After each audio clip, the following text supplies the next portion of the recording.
Namaste, I'm Surabhi S.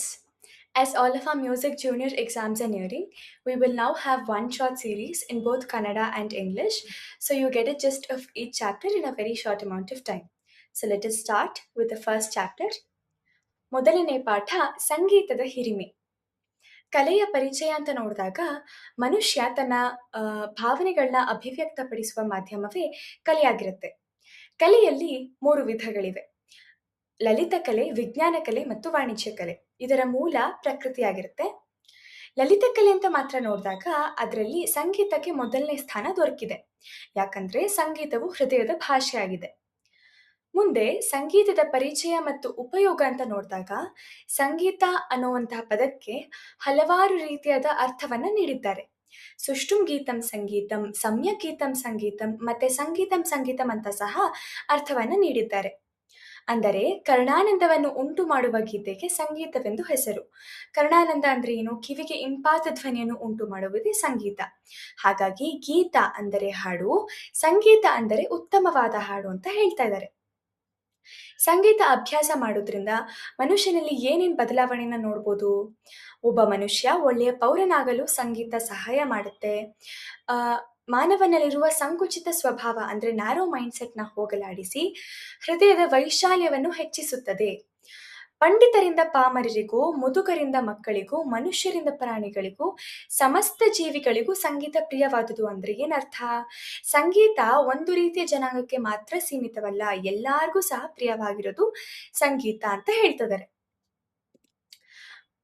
ಆದುದರಿಂದಲೇ ಶಿಶುರ್ವೇತಿ ಪಶುರ್ವೇತಿ ವೇದಿಗಾನರ್ ಸಂಘಣಿ ಎಂಬ ನಾಣ್ಣುಡಿ ಪ್ರಸಿದ್ಧವಾಗಿದೆ. ಇಲ್ಲಿ ಒಂದು ಶ್ಲೋಕ ನೋಡ್ಬೋದು. ವೀಣಾವಾದನ ತತ್ವಜ್ಞ ಶ್ರುತಿಜಾತಿ ವಿಶಾರದ ತಾಳಜ್ಞಾನಶ್ಚ ಪ್ರಯಾಸೇನ ಮೋಕ್ಷ ಮಾರ್ಗಂ ಸಗಚ್ಚತಿ. ಈ ಶ್ಲೋಕ ಯಾರು ಬರೆದಿದ್ದಾರೆ? ಈ ಶ್ಲೋಕದ ಅರ್ಥವೇನು ಅಂತ ನೋಡಿದ್ರೆ, ಈ ಶ್ಲೋಕನ ಬರೆದಿರೋರು ಯಾಜ್ಞವಲ್ಕ್ಯರು. ಯಾರು ವೀಣಾವಾದನದ ತತ್ವವನ್ನ ತಿಳಿದಿರುವನೋ ಅಂದ್ರೆ ಇನ್ಸ್ಟ್ರೂಮೆಂಟ್ ಅದರ ತತ್ವ ಯಾರು ತಿಳ್ಕೊಂಡಿರ್ತಾರೆ, ಶ್ರುತಿ ಮತ್ತು ಜಾತಿಗಳ ವಿಂಗಡಣೆ ಅಂದ್ರೆ ಡಿಫ್ರೆನ್ಸಿಯೇಷನ್ ಅದರಲ್ಲಿ ಯಾರು ಪಂಡಿತನಾಗಿರ್ತಾನೆ, ತಾಳದಲ್ಲಿ ನಿಪುಣನೋ ಅಂತಹವನು ಸುಲಭವಾಗಿ ಮೋಕ್ಷವನ್ನು ಹೊಂದುತ್ತಾನೆ ಎಂದು ಯಾಜ್ಞವಲ್ಕ್ಯರು ಹೇಳಿದ್ದಾರೆ. ಮತ್ತೊಂದು ಶ್ಲೋಕ.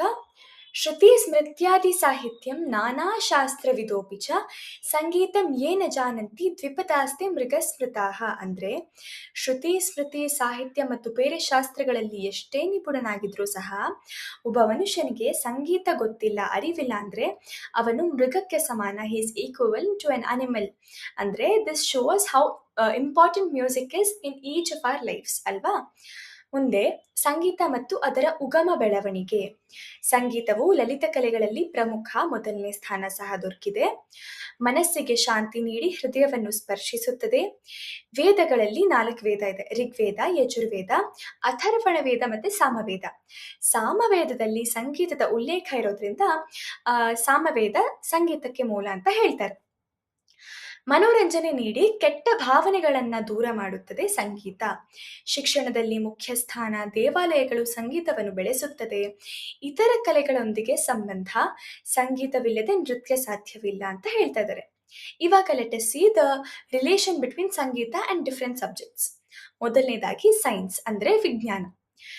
ಸಂಗೀತವು ವೈಜ್ಞಾನಿಕ ಆಧಾರವಿದ್ದು ಅದರ ಚಲನೆಗಳು ಲಯಬದ್ಧವಾಗಿದೆ. ಅಂದರೆ music has a scientific background and ಸೈನ್ಸ್ನಲ್ಲಿರೋ ಬೇರೆ ಬೇರೆ ಬ್ರಾಂಚಸ್ನಲ್ಲೂ ಸಹ ಮ್ಯೂಸಿಕ್ ಇಸ್ ರಿಲೇಟೆಡ್ ಅಂತ ಹೇಳ್ತಾ ಇದ್ದಾರೆ.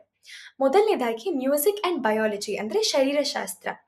ಸಂಗೀತವು ಮಾನವನ ದೈಹಿಕ ಮತ್ತು ಮಾನಸಿಕ ಅಂದರೆ ಫಿಸಿಕಲ್ ಆ್ಯಂಡ್ ಮೆಂಟಲ್ ಹೆಲ್ತ್ ಅದನ್ನು ಅಭಿವೃದ್ಧಿಯಲ್ಲಿ ಮಹತ್ವದ ಪಾತ್ರವನ್ನು ಸಂಗೀತ ವಹಿಸುತ್ತದೆ. ಇದು ಶ್ವಾಸಕೋಶ ಅಂದರೆ ಲಂಗ್ಸ್ ಅದರ ಆರೋಗ್ಯವನ್ನು ಸುಧಾರಿಸಿ, ಹೃದಯವನ್ನು ಬಲಪಡಿಸಿ ಅಂದರೆ ಹಾರ್ಟ್, ಮಾನಸಿಕ ಚೈತನ್ಯವನ್ನು ಹೆಚ್ಚಿಸಿ, ದೇಹ ಮತ್ತು ಮನಸ್ಸಿನ ಸಮತೋಲನವನ್ನು ಕಾಪಾಡುತ್ತದೆ. ಅಂದರೆ ಬಾಡಿ ಆ್ಯಂಡ್ ಮೈಂಡ್ ಇದರ ಒಂದು ಬ್ಯಾಲೆನ್ಸ್ ಮಾಡುತ್ತೆ ಸಂಗೀತ ಅಂತ ಹೇಳ್ತಾ ಇದ್ದಾರೆ. ಮುಂದೆ ಸಂಗೀತ ಮತ್ತು ಭೌತಶಾಸ್ತ್ರ ಅಂದರೆ ಫಿಸಿಕ್ಸ್. ನಾದವು ಭೌತಶಾಸ್ತ್ರಕ್ಕೆ ಸಂಬಂಧಪಟ್ಟಿದ್ದು ಸಂಗೀತದ ಮೂಲವಾಗಿರುವುದರಿಂದ ನಾದೋತ್ಪತ್ತಿ, ಸ್ವರಸ್ಥಾನ, ವಾದ್ಯ ರಚನೆ ಮತ್ತು ಧ್ವನಿ ತಂತ್ರಜ್ಞಾನಗಳ ಮೂಲಕ ಸಂಗೀತವು ಭೌತಶಾಸ್ತ್ರದೊಂದಿಗೆ ಸಂಬಂಧಿಸಿದೆ. ಅಂದರೆ sound waves, resonance, range, vocal range ಇದೆಲ್ಲಾನು ಸಹ ಫಿಸಿಕ್ಸ್ಗೆ ರಿಲೇಟ್ ಆಗಿದೆ. ಅಲ್ವಾ? ಸೊ ಸೌಂಡ್ ಇದೆಲ್ಲನೂ ಫಿಸಿಕ್ಸ್‌ಗೆ ರಿಲೇಟ್ ಆಗಿದೆ. ಹಾಗಾಗಿ music is also related with physics ಅಂತ ಹೇಳ್ಬೋದು. ಮುಂದೆ ಸಂಗೀತ ಮತ್ತು ಗಣಿತಶಾಸ್ತ್ರ ಅಂದರೆ ಮ್ಯಾಥಮೆಟಿಕ್ಸ್. ತಾಳ ಅನ್ನೋದು ಸಂಗೀತದಲ್ಲಿ ಬಹಳ ಮುಖ್ಯವಾದ ಸ್ಥಾನ ಆ, ಪಡ್ಕೊಂಡಿದೆ. ತಾಳದಲ್ಲಿ ಎಷ್ಟು ಅಕ್ಷರ ಇದೆ, ಎಷ್ಟು ಆವರ್ತನ ಹಾಕಬೇಕು, ಇದೆಲ್ಲನೂ ಮ್ಯಾಥಮೆಟಿಕ್ಸ್. ಹಾಗಾಗಿ music is also related with mathematics ಅಂತ ಹೇಳ್ಬೋದು. ಮುಂದೆ ನೋಡೋದಾದ್ರೆ ಸಂಗೀತ ಮತ್ತು ಮನೋವಿಜ್ಞಾನ ಅಂದ್ರೆ ಸಂಗೀತ ಅಭ್ಯಾಸ ಮಾಡೋದ್ರಿಂದ ಮನಸ್ಸಿಗೆ ನೆಮ್ಮದಿ ದೊರೆಯುತ್ತದೆ. ಆ, ಅಂದ್ರೆ ಯಾವುದೇ ತರದ ಸೈಕಲಾಜಿಕಲ್ ಇಲ್ನೆಸ್ ಇದ್ರೂ ಸಹ ಇದ್ರೂ ಅದು ಮ್ಯೂಸಿಕ್ ಥೆರಪಿಯಿಂದ, ಮ್ಯೂಸಿಕ್ ಪ್ರಾಕ್ಟೀಸ್ ಮಾಡೋದ್ರಿಂದ, ಮ್ಯೂಸಿಕ್ ಕೇಳಿಸ್ಕೊಳ್ಳೋದ್ರಿಂದ ಅದನ್ನ ನಾವು ಹೋಗಲಾಡಿಸ್ಬೋದು ಅಂತ ಹೇಳ್ಬೋದು. ಮುಂದೆ ಸಂಗೀತ ಮತ್ತು ಸಮಾಜಶಾಸ್ತ್ರ. ಸಮಾಜದಲ್ಲಿ ಸಂಗೀತದ ಪಾತ್ರವೇನು? ಸಂಗೀತನ ಹೇಳ್ದಾಗೆ ಒಂದು ರೀತಿಯ ಜನಾಂಗಕ್ಕೆ ಮಾತ್ರ ಸೀಮಿತವಲ್ಲ. ಎಲ್ಲಾ ಜನರು ಸಂಗೀತವನ್ನು ಕೇಳುತ್ತಾ ಯುನೈಟೆಡ್, ಒಗ್ಗೂಡಿ ಒಂದು ಒಳ್ಳೆ ಸೊಸೈಟಿ ಅಥವಾ ಒಂದು ಒಳ್ಳೆ ರಾಷ್ಟ್ರವನ್ನ ಕಟ್ಬೋದು. ಹಾಗಾಗಿ ಸಂಗೀತ ಸಮಾಜಶಾಸ್ತ್ರದಲ್ಲಿ ಬಹಳ ಮುಖ್ಯ ಸ್ಥಾನವನ್ನ ಪಡ್ಕೊಂಡಿದೆ.